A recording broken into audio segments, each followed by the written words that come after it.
Okay, part 2 of free will and determinism. Okay, so last time we looked at the first 4 of these circles. Right? We looked at free will, the idea that a free will action is something that you do on purpose, something that you're not being coerced into, something that you meant to do, something that's voluntary, and it's something where you could have made a different choice than the one that you did. There's alternate possibilities is the idea.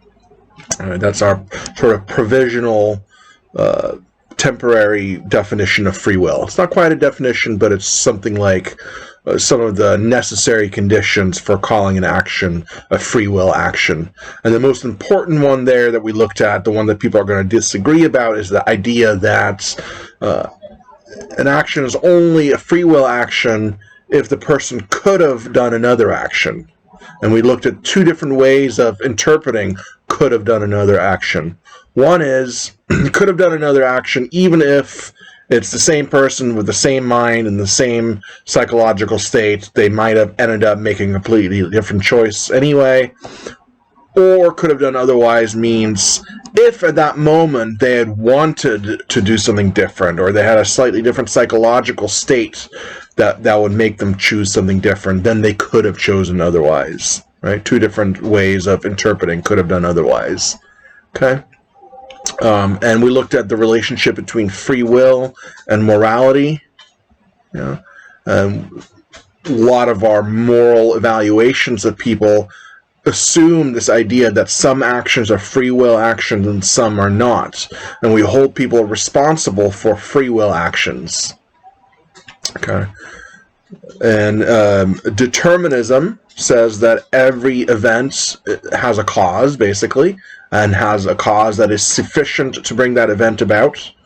And so that seems to maybe come into conflict with free will, because it seems to say that if you do something, that's just the inevitable results of stuff that happened before.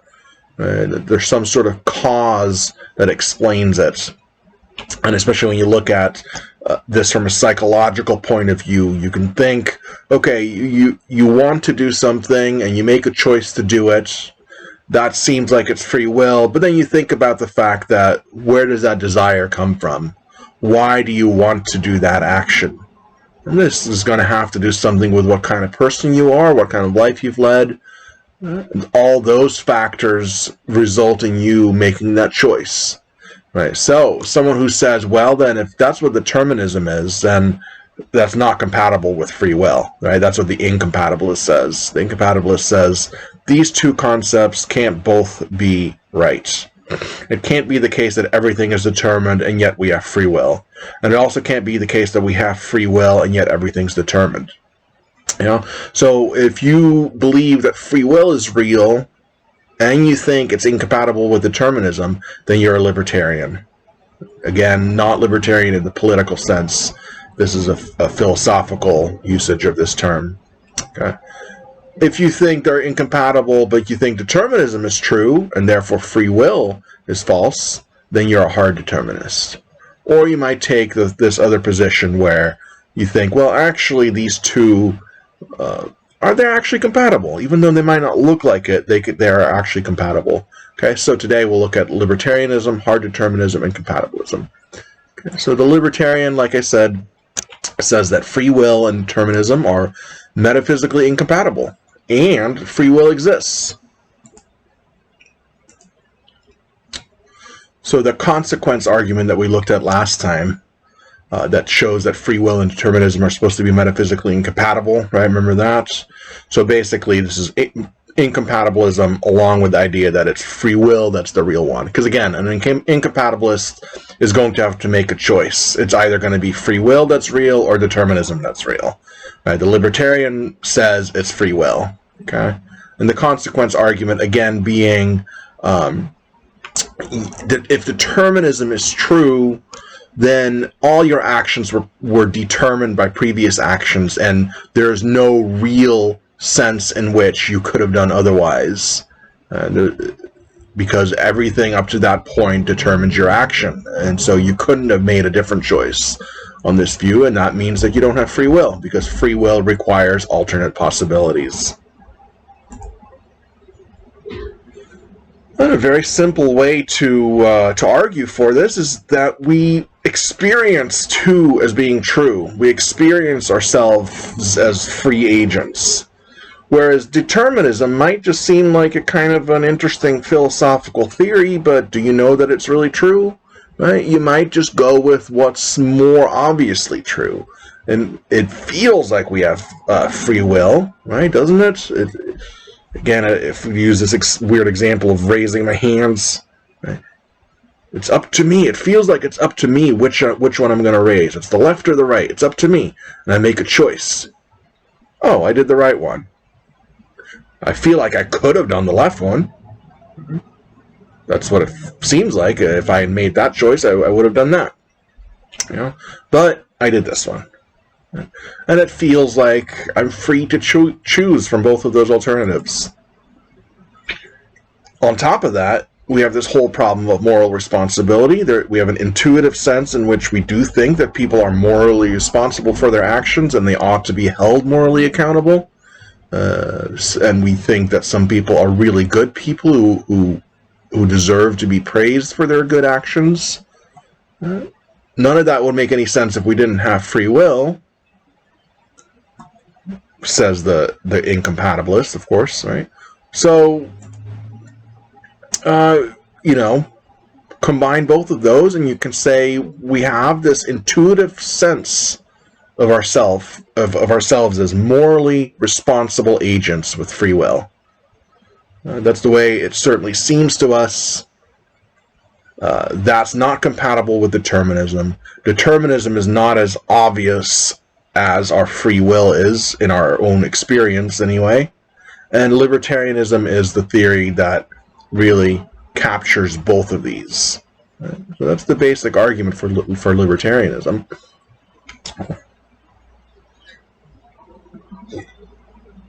Soda water apple juice is the best. Just soda water and just a little bit of apple juice to get a little sweetness. It's like a natural soda, not bad for you, but delicious. Okay, a little too early for a beer still this time.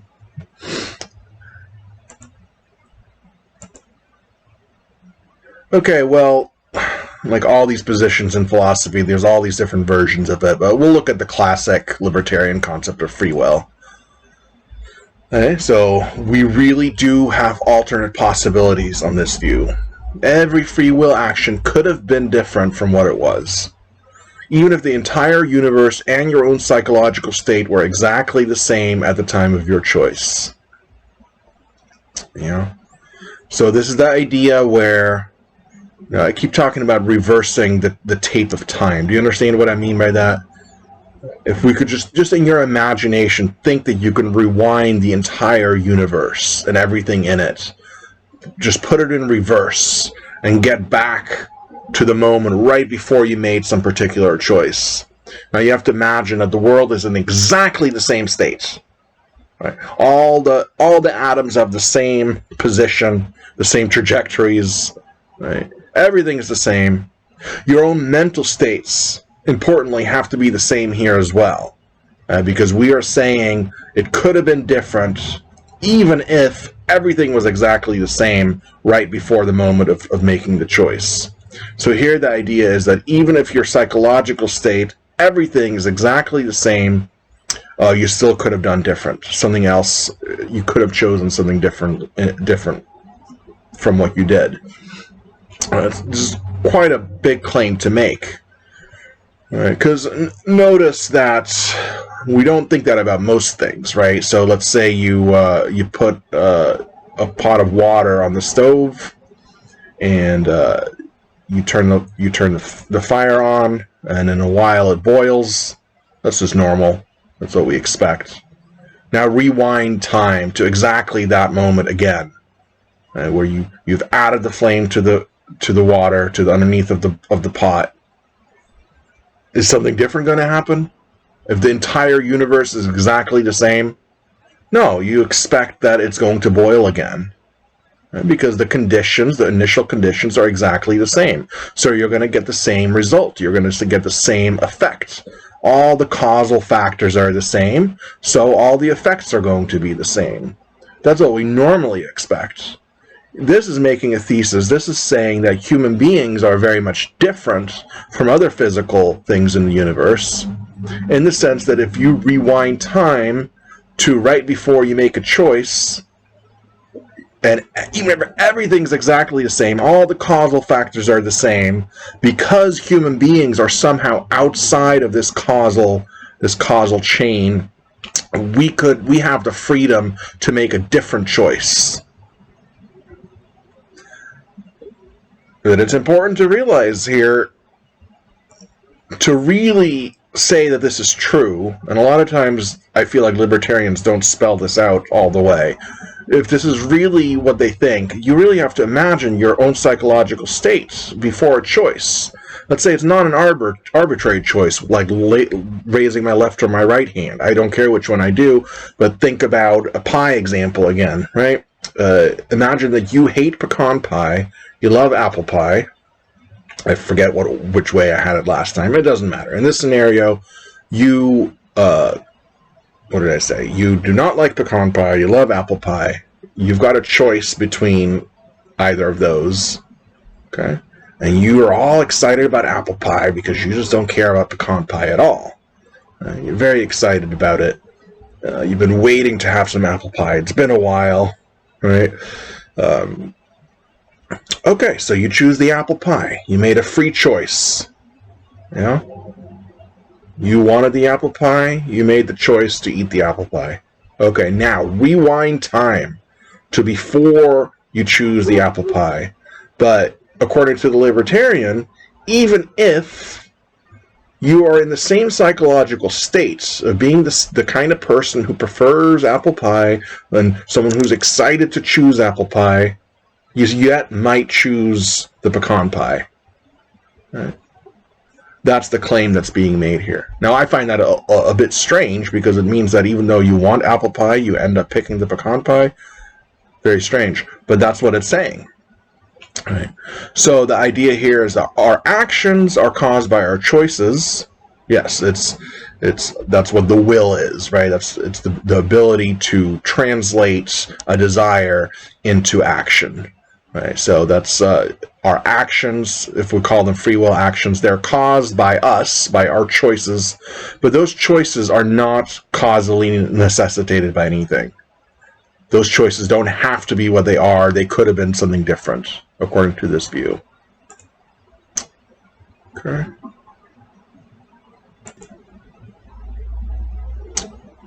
All right, so remember, determinism says that every physical event had to have been caused by some previous physical event. You can say this in different ways as well. You could also just say everything that happens has a cause. Sometimes it's weird to talk about events causing other events, like when I had that tray example for, you can see that there's a bunch of causal factors that determine the path that the little rock takes as it slides down. That's all we really mean, that everything that happens for a reason in this causal way, right? Not a reason that's someone has in mind. It's not that kind of a reason, but everything has a story. Every event that happens has a set of causes that led to that event. That's what determinism says. But the libertarian says there are some physical events that can only have been caused by what we call an agent. And an agent is a sort of a rational choice-making person. So you have a statement like this, like the example that I've been using. When you say, she picked the apple pie over the pecan pie, you can't just understand that as some sort of physical event causing another physical event. You have to really understand what this sentence means. You have to make reference to an agent, to a person, a rational person who's capable of making choices. And what the libertarian is going to want to argue, at least the classic libertarian, is that this event of picking the apple was caused by the choice of the agent. But this choice is non-physical, undetermined. And you can see why classic libertarian free will would go along with something like substance dualism, right? Because the choice on this view is coming from within the agent's soul, in a sense, because it's not coming from the physical body, because the physical body is just part of the physical world, but this choice is this non-physical thing that stands outside of all the physical causes that exist. So this is all just describing the way that the libertarian sees it. That yes, all sorts of things are caused by other things, but human beings are special in this sense, is that we can make these choices that themselves are not caused by anything. Okay. So, summing up libertarianism, it's an attempt to give a theoretical, philosophical account of free will, and one that captures our intuitions and our folk theory about ourselves and about our ability to choose and moral responsibility. That's the theory's main appeal. It's the same way that Descartes' substance dualism is nice, because it in the same way captures what a lot of people already believe. Right? So it's the same sort of thing here. Libertarianism is, most people who haven't given this subject a lot of thought tend to think that maybe lots of things are caused in the world, but human beings are free in the sense of being able to make choices, and those choices themselves are not determined by anything. Those choices themselves are not causally explained by anything. They are simply there in some way.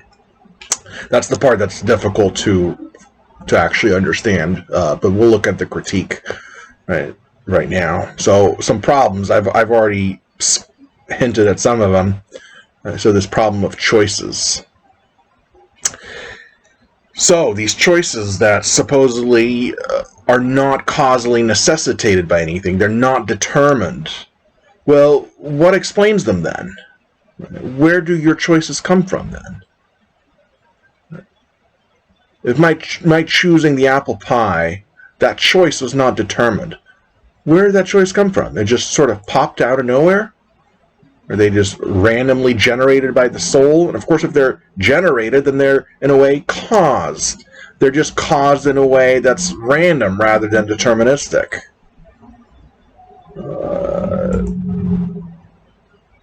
So, are they randomly generated by the soul? Then your choices and your behaviors are sort of these random things.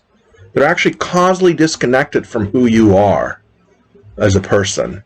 From your character, your beliefs, your desires, your environment. Do you see that? If you're looking at it deterministically, it sort of makes sense to say that your choice is determined by what kind of person you are, by your likes and your dislikes, by your personal history. And those, of course, are in turn determined by something else. So yeah, you might not like that. It might sound disturbing to you that your choices are ultimately determined. But at the same time, is it really better than the alternative, where choices are just sort of randomly generated? Don't we usually think that our choices are based on who we are as people? Right? So, for example, if I want that apple pie, that's me. I'm an apple pie guy. I've always been an apple pie guy. Now, do I suddenly choose the pecan pie? Because my choices are not generated or determined by my character, by my likes and dislikes? Well, that'd be really weird. That'd be really weird if I was really in the mindset of wanting apple pie, and then suddenly I see my body choosing the pecan pie. And I think, I don't want the pecan pie. My free will is acting up again, is what I would say. Right? That seems like it would actually be a bad thing. It sounds chaotic. To think that there's a disconnect between the choices you make and the person that you are. Because that's essentially, at least where this critique is coming from, that seems to be what the libertarian is saying. Okay. And if it's not the case, then there's some causal explanation for why you chose what you chose. And if that's what we're talking about, if there is a causal explanation, if your choices aren't just these free-floating, causally disconnected events, then we're just back to determinism. That's what determinism is saying all along. Okay, so that's something to think about, even if you don't agree with this as an objection. it is at the very least a puzzling thing to think if choices are undetermined, then what explains them? Why do they exist? And why do you make the choices that you make? If those choices are disconnected from your psychological profile. And sometimes I'll just say psychological profile to as just a shorthand for a bunch of different stuff, right? Primarily your beliefs and desires, but we might want to include your character and things like that. Okay, 2, the problem of physicalism. If physicalism is true, then this whole idea about agent causation, it doesn't really matter, right? Because if physicalism is true, then what you are as a person is a collection of atoms anyway. You are, after all, physical. You are a very complex physical system, such that, that we have these emergent properties like agency, and rationality, the ability to make choices. But those are all just emergent events, emergent properties that arise out of these complex physical systems that ultimately reduce down to collections of atoms. So we can incorporate agent causation without becoming substance dualists. So there's that problem, right? And now if that's true, then of course, it's all just brain states and brain functions, and those definitely are physical.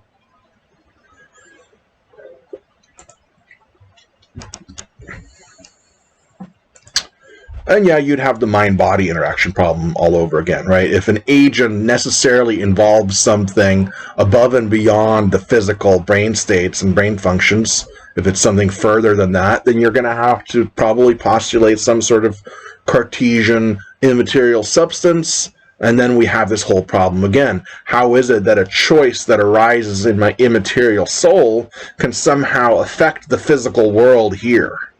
That seems very strange. It seems as though all local events, local phenomena, have local explanations.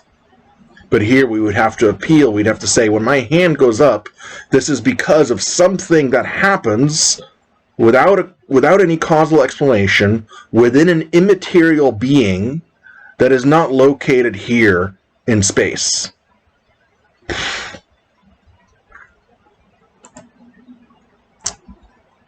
And here's a very simple kind of objection. You might simply say, well, I agree with the libertarian that free will and determinism are not logically compatible, right? You might agree with that, but then instead of saying that free will, that we have it because it seems like it, you might simply say, no, determinism is true, and therefore we don't have free will. Yeah. So you're just reversing the argument, basically, right? And if we don't have free will, and it's incompatible with determinism, then libertarianism is false. Oh. Yeah, so we saw that one of the arguments for libertarianism is premise 1, they're not compatible. Premise 2 was we have free will, therefore determinism is false. You could just reverse that. You could say, well, no, determinism is true, therefore we don't have free will. Yeah. That's a type of argument as well. All right. So libertarianism, right, what it means, and then a few problems, potential problems with libertarianism. Okay. Now let us move on to hard determinism. So, like I just said, the hard determinist agrees with libertarians that they're incompatible. Right? So libertarians and hard determinists are both incompatibilists. They both agree that free will negates determinism, and determinism negates free will. They can't possibly both be true. This is mostly a conceptual kind of claim, right? This is a sort of an analytic argument. The whole argument is that if you unpack the concept of free will, like we did at the very beginning, where you have these different features of free will, one of them being alternate possibilities, and determinism seems to deny alternate possibilities, so conceptually they can't both be true, because they contradict one another. That's the assumption. Of course, that assumption is based on a particular conceptual analysis of free will, and the compatibilist is going to come along and challenge that conceptual analysis such that they are actually not incompatible. But right now, hard determinism says they're not incompatible. They're not compatible. Right? Determinism denies alternate possibilities, but free will requires it. Where the hard determinist differs with the libertarian is that they think that determinism is actually correct, and therefore we just don't have free will. All right, so like I said, this reversal of the argument that we saw earlier. They'll just argue this way. Yeah.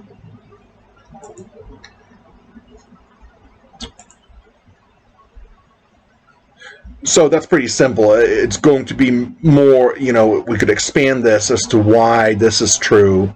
The usual argument is just that this is a more scientific way of looking at things, and we tend to think that, yes, things do have explanations, right? We think that if something happens, it happens because of some causal factors. Something else happened, therefore this happened. Right, so determinism seems to be true, and the argument that free will is real because it seems that way, well, it's very unscientific, right? It's just your folk theory. It seems as though the sun is going around the earth, but it's not, right? It's just an illusion caused by the world going around the sun.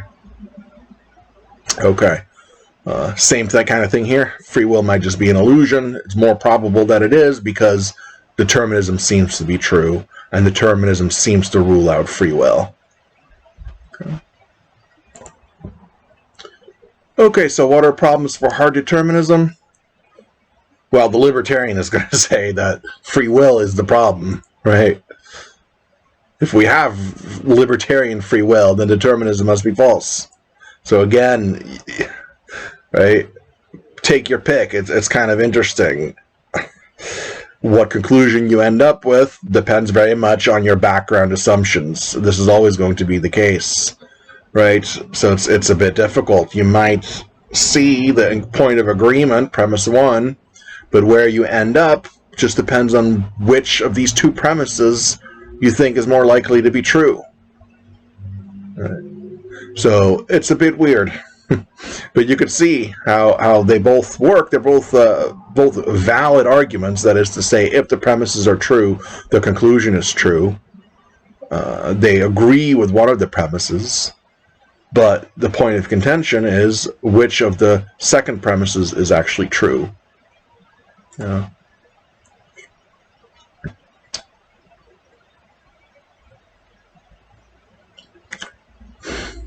But you could simply say, well, look, the libertarian argues that determinism is false, and of course, if determinism is false, then hard determinism is false. Yeah. So since we have free will, hard determinism must be false.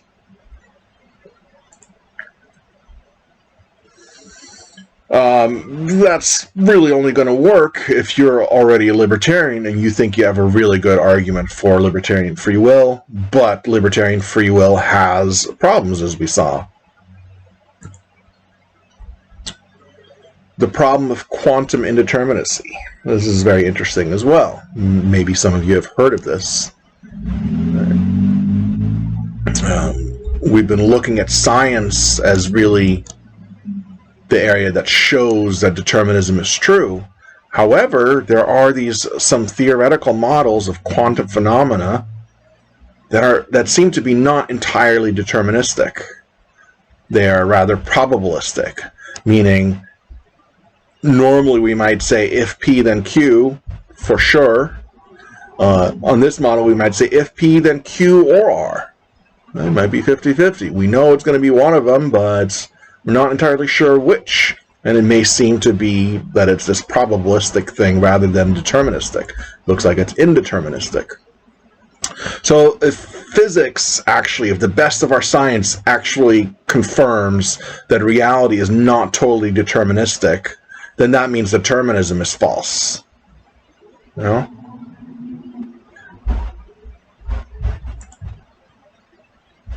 So in that view, thinking back to Laplace's demon, some being with huge intelligence who understands what the entire universe is like at time one. Well, on this view, they cannot predict what the universe will be like at time two. They can only say, well, there's a certain percentage that it's going to be like that, and there's a certain percentage chance that it's going to be like this. They'll still have knowledge of sorts, but it'll be probabilistic instead of deterministic. It'll just be a chance that it's going to have this outcome rather than this outcome. So, if quantum indeterminacy happens, that means determinism is false. And if determinism is false, then hard determinism is false. Because again, hard determinism says determinism is true, free will is false. Right. Well, if determinism is actually false, then half of the hard determinist thesis is false. So the whole theory is incorrect. So I hope that's clear, right? This is difficult stuff. We're not going to obviously get into the actual science of it, but this is a thing, right? And physicists do argue about this and how to interpret this, but it is a thing. Some physicists argue that at the physical level, the universe is not entirely deterministic. And if that's true, then hard determinism is out the window, right? Because hard determinism says determinism is true. How might one respond to that argument? How might you respond to this idea that there's quantum indeterminacy? Well, the usual main response is that this quantum indeterminacy that we think we're seeing, it's just the result of hidden variables.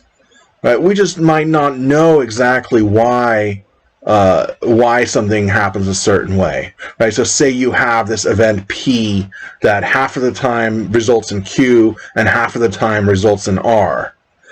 You might be tempted to say, well, it's indeterministic then. There's no reason. It just randomly goes to Q or R or vice versa. But that might not be the case. There might be some sort of thing that's hidden from us at this point that we don't understand. Something else going on in the universe that is causing it to go to Q sometimes and then causes it to go to R another time. I'm grossly oversimplifying things, but that's one way of thinking about it. We may just not know why half the time this happens and half the time something else happens. It might be something within our knowledge that's lacking, rather than there being actual indeterminacy in the universe, in reality. Right, so we don't know if it's reality that is indeterministic or just our understanding. That our understanding of the universe is probabilistic in some cases, and we can't predict exactly. But the mere fact that we can't predict exactly does not mean that the universe has to be indeterministic. Is that clear? So it's a problem of, and physicists do actually argue about this, right? Is it our model that's indeterministic, or is it reality itself? At this point, it's definitely too soon to really say for certain. Right. I think it's just a bit arrogant of us to say, well, we can't predict with 100% accuracy whether or not event P will lead to event Q or to event R, so therefore the universe itself is somehow not deterministic, somehow random at a certain basic level. We're just concluding that because of our own inability to predict. I think it's moving a bit too fast to say that therefore the universe is somehow indeterministic or random. It may be, but it seems like it's too soon to tell. It's also not clear that quantum indeterminacy has any macro effects. Quantum indeterminacy happens at the very microscopic scale. And so that at the level of human action, it might not have any kind of observable effect at all. Right? So it might be something happening at this very, very micro small scale that has no bearing on what happens at the surface level. Right? Think of a table that just sits there, unchanging. Now, maybe at the microscopic level all sorts of stuff is going on, but at the macroscopic level there's no detectable changes going on. And so the same thing for human behavior. It's not at all clear that these microscopic events have any bearing at all on the macroscopic level. Okay. Finally, this is really one of the more interesting things to think about. What if reality is indeterministic? Does that really help libertarianism? We sort of thought about this already, right? What is the alternative to determinism? Well, it's indeterminism. But what's indeterminism? It just means that things are a bit random sometimes. Right? Quantum indeterminacy introduces randomness to the world. But that's problematic, right? So it would mean that because at the quantum level, sometimes we can't predict the effects. Let's suppose it does translate to macro effects. Well, so that means that sometimes because something is happening at this microscopic level, some random event happens because we can't predict it and it's not determined, and that somehow has an effect on my behavior. Well, that's very strange, right? That means it's not that I'm rationally choosing something because of my desires and my knowledge about the world. It is rather because some sort of quantum fluctuation caused me to behave in a certain way. That doesn't seem to help our idea of ourselves as these free, morally responsible agents. It seems to make it worse. It again introduces a disconnect between how I want to behave and how I actually end up behaving. Third problem with hard determinism. If hard determinism is true, then there's no such thing as moral responsibility.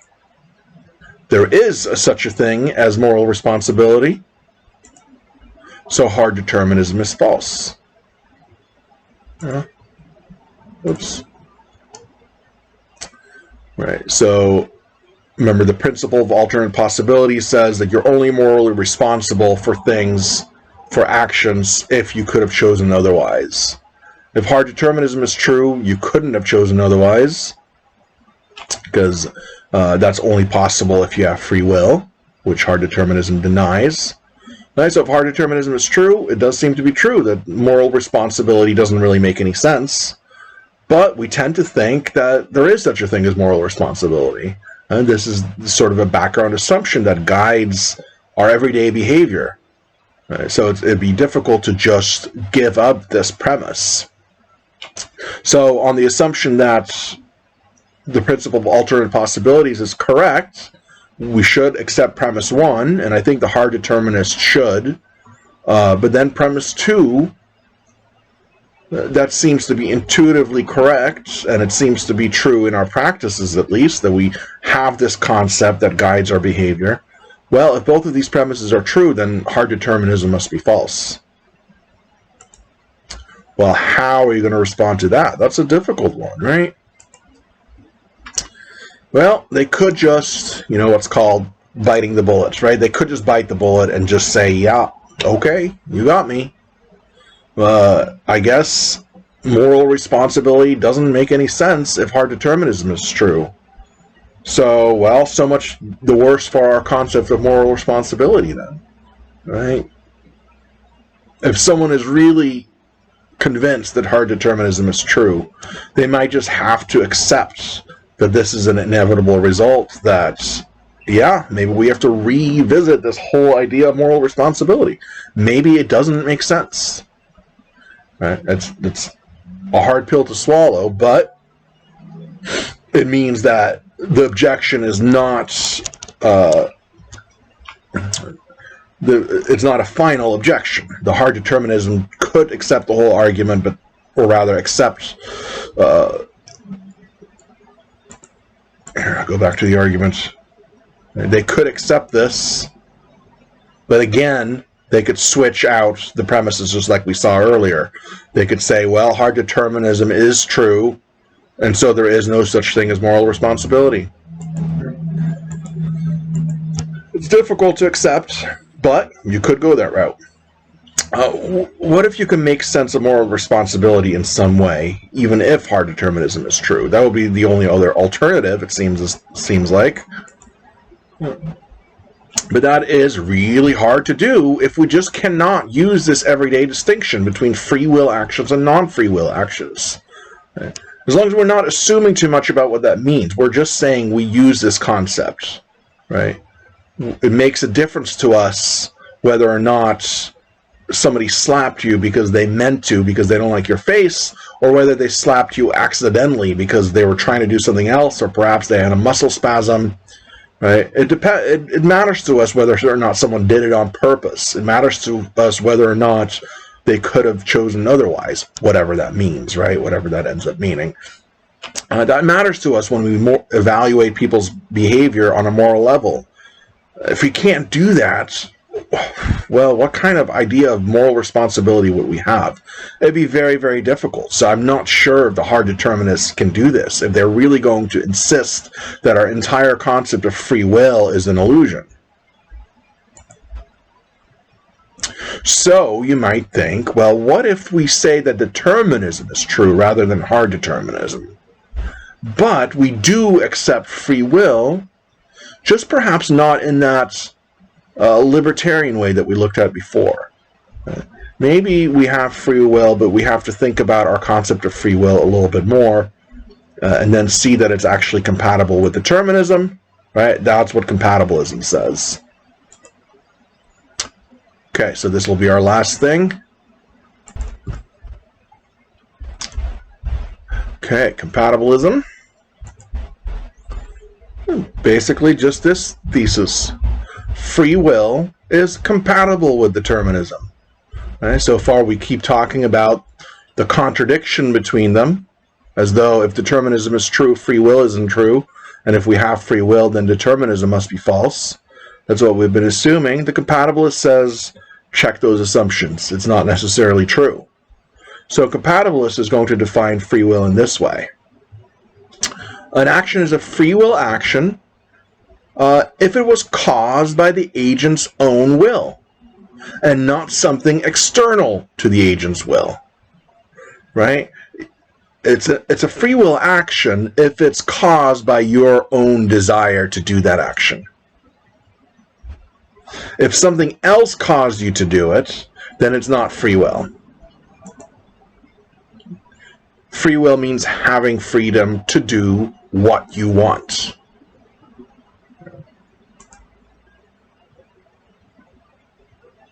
So there's nothing outside of your will to prevent you from realizing your intentions, right? From going after what you desire, and nothing is forcing you to do something you don't want to do. So in other words, if your actions are in line with your desire, and your desire is the very thing that causes you to do the action, then that's an example of a free will action. So physical objects in the world, other physical objects like rocks and mountains and whatever, they don't have mental states like intentions or desires, so automatically they lack free will. And that makes sense, right? So we already see that just by using this definition, we can already distinguish between everyday objects and then rational agents like us who can choose.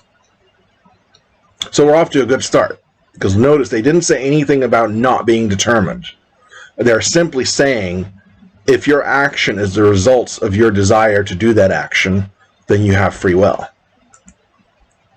So compare these different scenarios. Compare an earthquake happens, and this rock gets shaken loose and it starts rolling down the hill. Or the same earthquake happens, but someone's standing by the water, and it shakes so hard that the person falls backwards into the water. Now here we have a person who went to this spot specifically so that they could jump off and land in the water on these high jumps that people get into. Right? They're excited about it. They ran to the edge and jumped in. They're doing exactly what it is they had in mind, what they wanted to do. Now ask yourself, which one would you think is a free will action? The rock tumbling down the hill? Well, no, right? We already know rocks don't have free will. This is explained entirely in terms of physics, gravity, right? The surface, the angle, all this stuff. No free will, for sure. Here, sure, we're dealing with an agent, but did they fall into the water because of free will or because of some physical cause outside of them? Well, you're probably going to say again, they did not fall into the water of their own free will. It happened because of this crazy earthquake. This person, is this an example of free will? Most people are going to say yes. Yes, if anything is an example of free will, that's it. So it's a paradigm example of a person who's not being coerced. They're doing exactly what they want to do. They're running into the water. They're not running into the water. They're running, jumping, falling into the water. So only the third one involves an action that is the result of what the agent wants and chooses. Right? So you see how we're defining free will here, right? That it's what matters is that your actions are in line with your intentions. And that's what's happening here. It's not happening here, not happening here. So the compatibilist definition, we don't need to go beyond the compatibilist definition. We don't need to say anything about whether or not this person's desires were determined by something else, which, according to determinism, they were. But that part just doesn't matter. What matters is their action the result of their own desire rather than some external force? Well, all we need to use is that definition to pick out the right example. So the definition seems to work. All right, this is the example that we think involves free will. Right? So we are able to distinguish between free will and non-free will. And that's exactly what we need for moral evaluation. Can you see that? So we have not denied determinism at all on this definition. Right? Determinism is still true, according to this. But we're still able to tell the difference between free will and non-free will. So it seems as though we can still use moral evaluation. We don't have to throw morality out the window then. See how neat that is? So if you want to do an action and you're able to do that action, then you have free will with regard to that action. If you want to do an action but you can't do it, you lack free will, at least with regard to that action. Or if you don't want to do an action, but something compels you to do it, then you lack free will with regard to that action. Right? So go back to the slapping example. If I'm a kind person who never actually wants to slap anyone, but I suddenly out of nowhere have this weird muscle spasm, something compelled me to do that. I didn't want to do it. I didn't desire. This action is not the result of my wanting to do it. So then it doesn't count as free will, according to the compatibilist definition of free will. Well, that's beautiful, right? That's exactly the distinction that we were trying to make. And we don't have to talk at all about choices that are indeterminate in some way. So free will, if we go back to our initial definition, right? The capacity for actions that are intentional, voluntary, not compelled, and could have been otherwise, right? We have alternate possibilities. How does the compatibilist definition deal with each of these four necessary conditions? Well, 1, 2, and 3 are just fine, right? If your action is a result of wanting to do them, then that's intentional, that's voluntary, and it's not compelled. So that's just fine. There's no problem there. So our intuitive sense of these necessary conditions for what it takes to have free will, they're all preserved on the compatibilist definition. Now, what about 4? The one that I've been saying is the problematic one, right? Because there's at least 2 different ways of interpreting it. So the first way, the way that the incompatibilist does and the libertarian does, and therefore also the hard determinist, says if we rewind time, you could have done otherwise, even if the entire universe, and your own psychological state were exactly the same at the time of your choice. Right? That's one way of interpreting it. Or do we mean if we rewind time, you could have done otherwise if your psychological state had been different at the time of your choice? Right? So if your psychological state were such that you actually desired something else, you desired a different action, is that action available to you? If not, then you lack free will with regard to that action. If it is available to you, then you have free will with regard to that action. So compatibilism says, no, it's not this one. This doesn't make any sense. It doesn't make any sense to say that we rewind time and you have the same psychological profile and you end up with a different choice. It just doesn't make any sense. Your choice is the result of your psychological profile. Yeah. This, however, this is correct. Right? So there is a sense in which you could have done otherwise. It just means, was that choice available? Not, might you choose that even if your psychological state was exactly the same? No, it's something available to you if that's what you had wanted to do instead. Let's go back to the apple pie example. This will encapsulate it nicely, I think. Okay, so we got the apple pie, the pecan pie. Okay. Now, let's say we're at a Christmas party or something. I don't know why Christmas. Could be any party. I guess these are Christmassy. Thanksgiving party, whatever it is. And you see me at a table with two pies, and there's exactly two pies. And I'm thinking about which one to get, and I very quickly think, oh, wait a minute, that's pecan pie. I hate pecan pie. Disgusting. Oh, apple pie. I haven't had apple pie forever. Ooh, delicious. So I go over and get a slice of apple pie. Okay? We tend to think this is an example of a free will action. It was voluntary. I meant to do it. It was on purpose. Nothing made me do it. It's what I wanted to do. It's the result of my own desire. Right? So intuitively, that's a free will action. According to the compatibilist definition, that's a free will action because, again, my picking the apple pie, my actually getting the slice, is the result of my own choice, not somebody else's choice, and not some factor outside of my own will. Again, it's not in this case, it's not a muscular spasm that's causing me to do that. It's rather my desire. Okay, so there I am. I'm an apple pie guy. I do not like pecan pie. Okay, I made a free will choice. Now, what does it mean to say that I could have chosen otherwise? We all agree I could have chosen the pecan pie instead. That's part of what makes this a free will example. I've got two choices. I picked this one, though I could have chosen this one.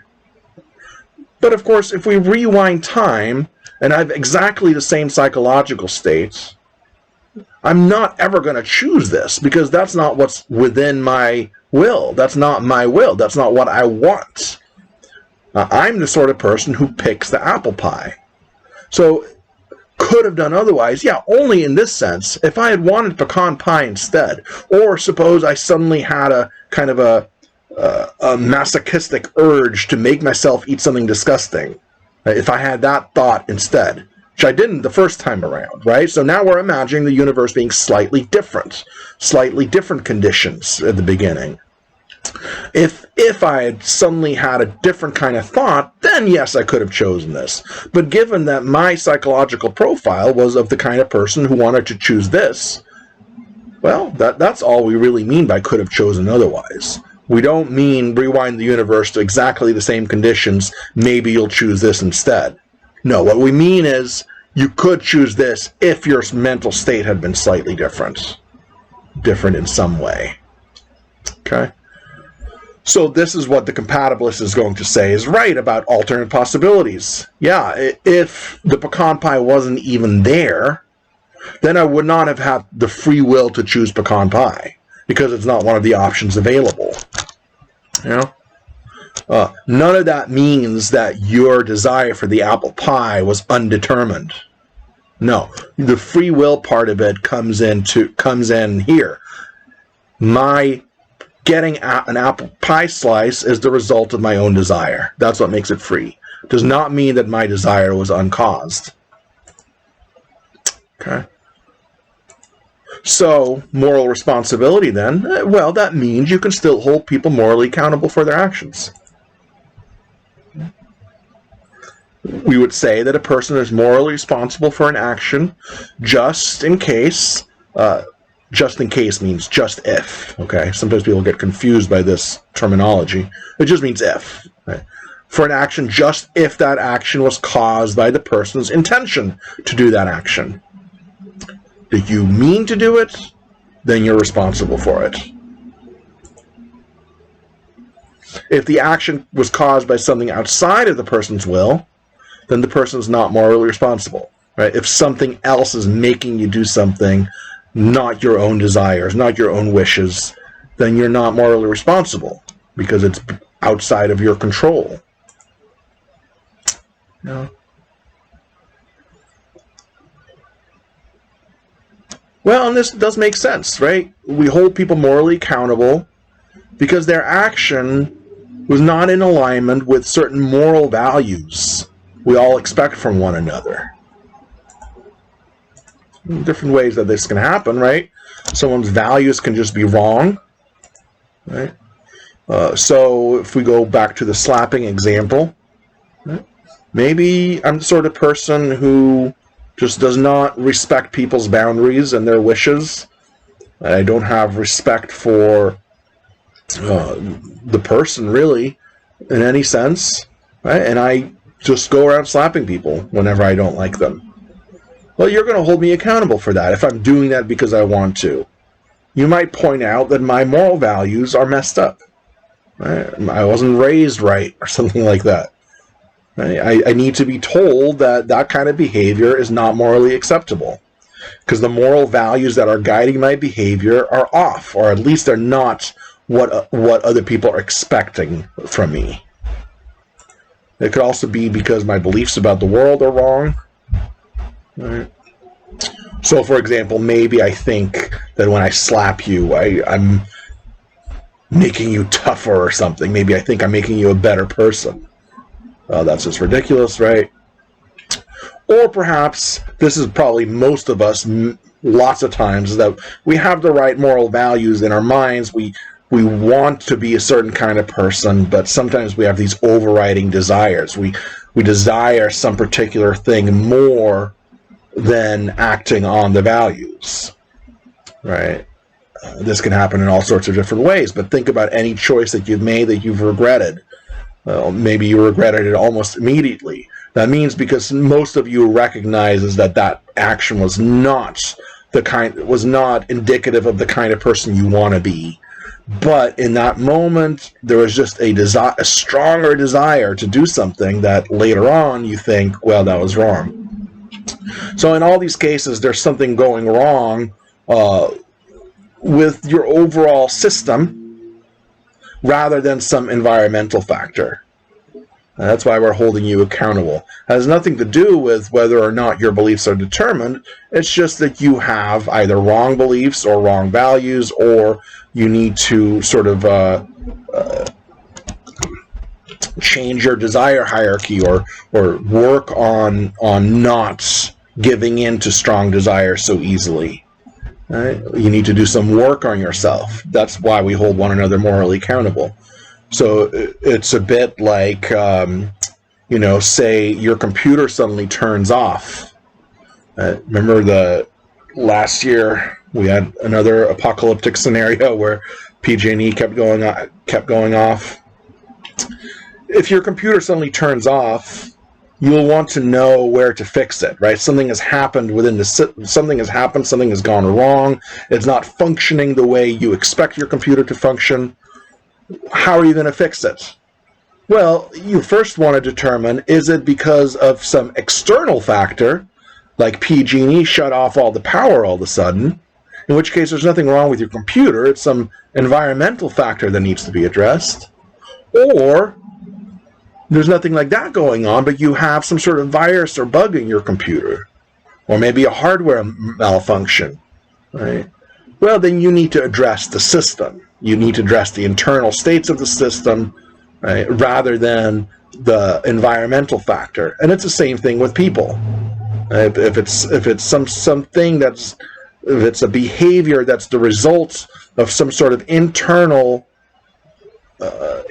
problem with the person's moral or cognitive system, then that's what needs to be addressed rather than some external factor. And that's why we hold people morally accountable, right? If their actions are the results of their own psychological profile, then that psychological profile needs to be updated and changed so that it leads to better kinds of behavior, more pro-social behaviors, the kinds of behaviors we expect people in a society to adhere to. Okay? Okay, there's more stuff I want to say.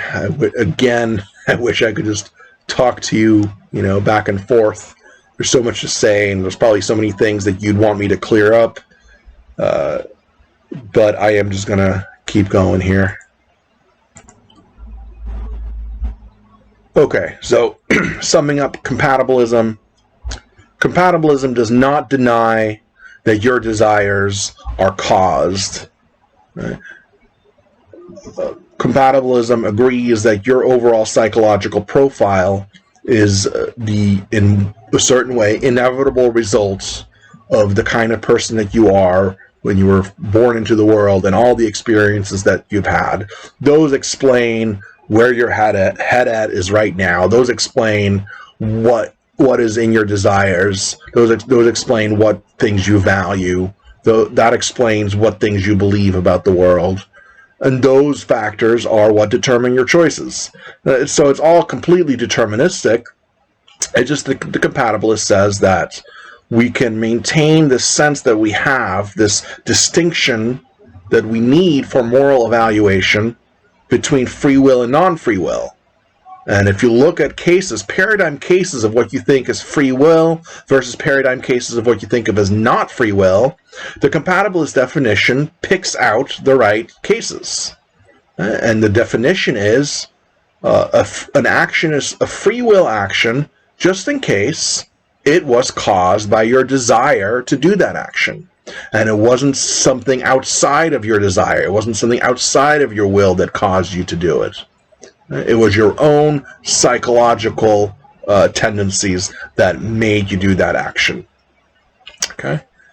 And so it makes sense that this is the way that moral accountability would work, because what we're doing is holding someone's internal system accountable, in a sense. We're saying there's something is wrong inside of you that make you act this way. Please attend to that. Right? And yes, that is something we can do. Right? We looked at that earlier. Okay, so the whole idea is that compatibilism says if we just think of free will in the right way, we can still make all the same old distinctions, and yet it is true that ultimately everything is determined. Okay, so we're not getting away from determinism, but we're also not getting away from moral responsibility. We are still able to make a distinction between free will and the lack of free will. So it seems as though compatibilism has got it all covered. There are problems, of course. There always are. Right? This problem of altered possibilities. You might say, no, they require genuine alternate possibilities, not just this counterfactual, as it's called, where I say, if you had wanted something different, you could have chosen something different. No. It has to be full stop alternate possibilities, right? Because if they couldn't have behaved differently, really, in reality, then you can't blame a person for it, right? So you might just insist, look, I don't like how you cashed out alternate possibilities. This thing of, remember that the compatibilist says, yes, alternate possibilities is a requirement, but it just means, if you have the freedom to choose between apple pie and pecan pie, it means that if you want apple pie, you can choose apple pie, and if you want pecan pie, you can choose pecan pie, right? That's all it means. they might say, no, that's not strong enough. We want it to be such that regardless of what your psychological state is, you could choose either one of them. If you really want to insist on that, right, that if you really want to account for moral responsibility, we need this stronger reading of alternate possibilities. And we all know that we require alternate possibilities, right? This is something that we're all agreeing on, right? The compatibilist tries to incorporate their version of it.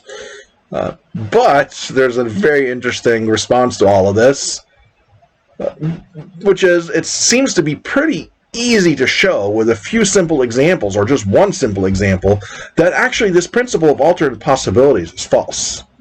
That it's not actually a moral requirement at all, that you could have done otherwise. So let's look at an example.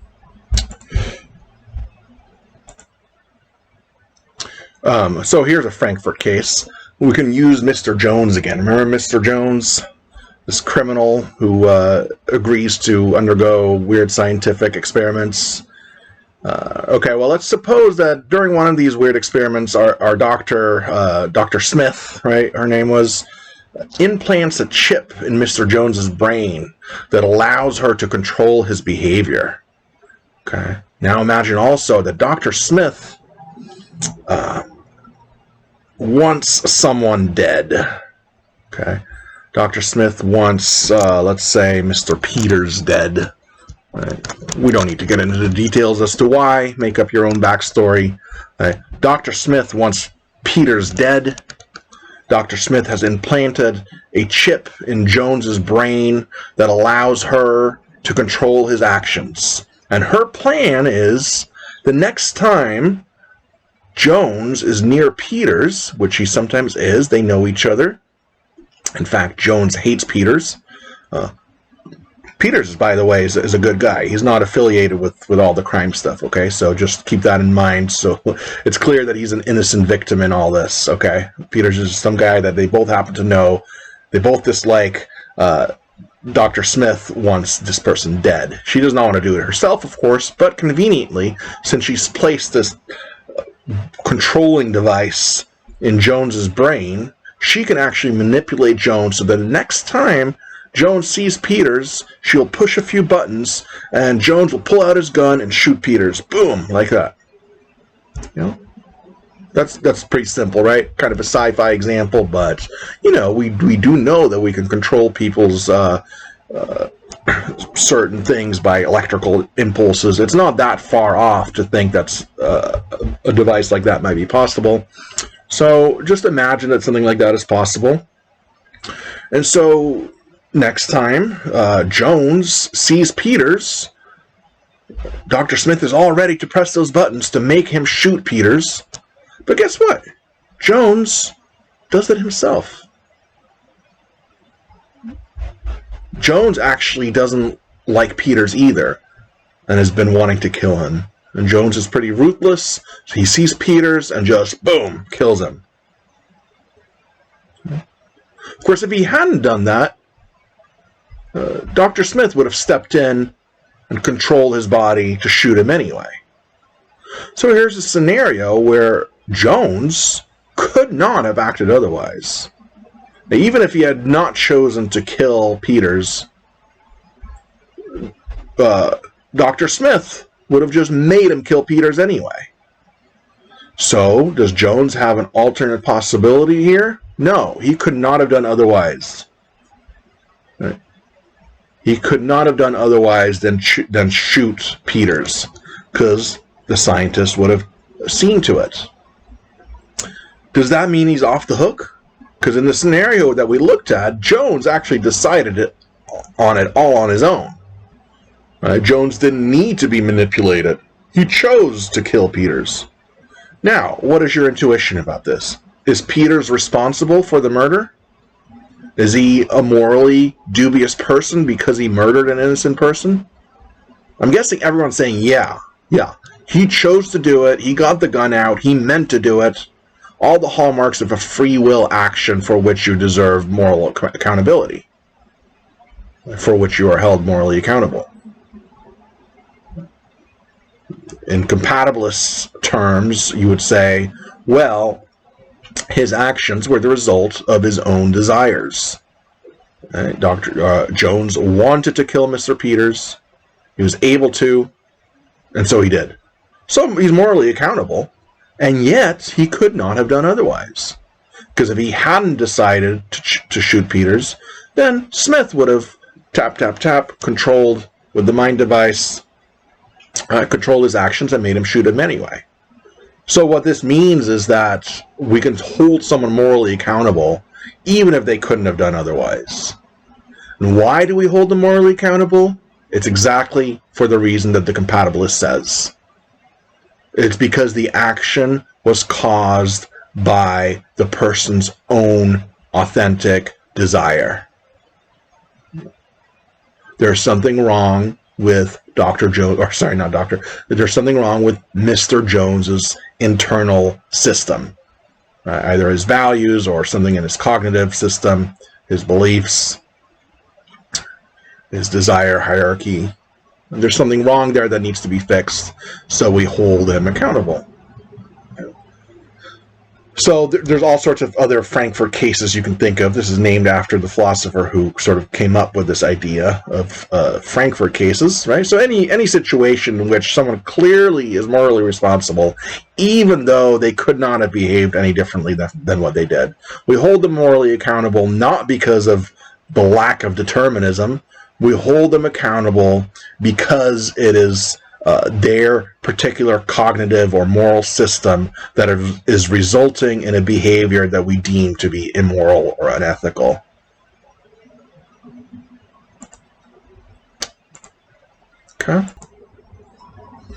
Okay, hope that was clear, right? So the objection to compatibilism is, no, your idea of alternate possibilities is too weak. Well, the compatibilist could simply grant that and say, okay, fine, you don't like the way we treat alternate possibilities, but guess what?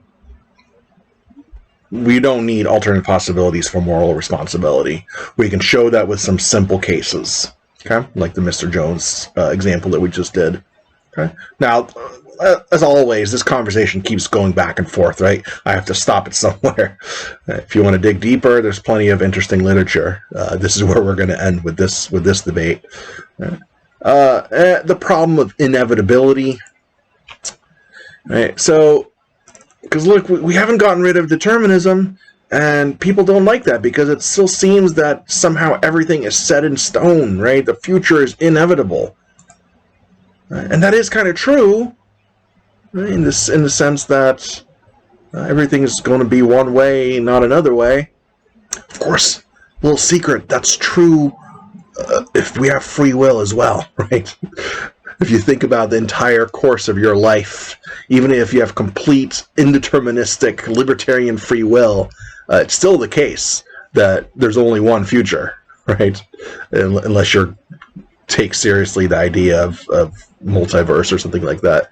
But we tend to think that your life is going to have one particular trajectory and not another, right? So it is true right now of you that, exactly 10 years from now, you will either be drinking coffee or not. It's a fact. We don't know which it's going to be, but it's a fact that it's going to be one of those, right? So, this inevitability thing, that inevitability might be inevitable itself. Okay, but let's try to respond to it, right? The sense in which, well, if determinism is true, the future is inevitable, and that's weird for agents like us. However, actually, agents like us, even on the deterministic model, we can anticipate the future and avoid things that we don't want, which non-agents can't do. So there's, in one sense, the future is inevitable, but in the sense that we care about, it's not. Because look, for example, think about a rock hurtling towards you. You can see it. Now, you as an agent, you're not just another rock who's about to get pummeled by another rock. No, you as an agent have certain desires to not be hit by rocks. You have certain beliefs about the world, such as, if I get out of the way, I can avoid this rock, right? Inevitable is just another word for unavoidable. Well, but you can actually see the rock coming. You can anticipate the future, And because you desire to not get hurt by a rock, you can physically move away from your location to avoid that rock.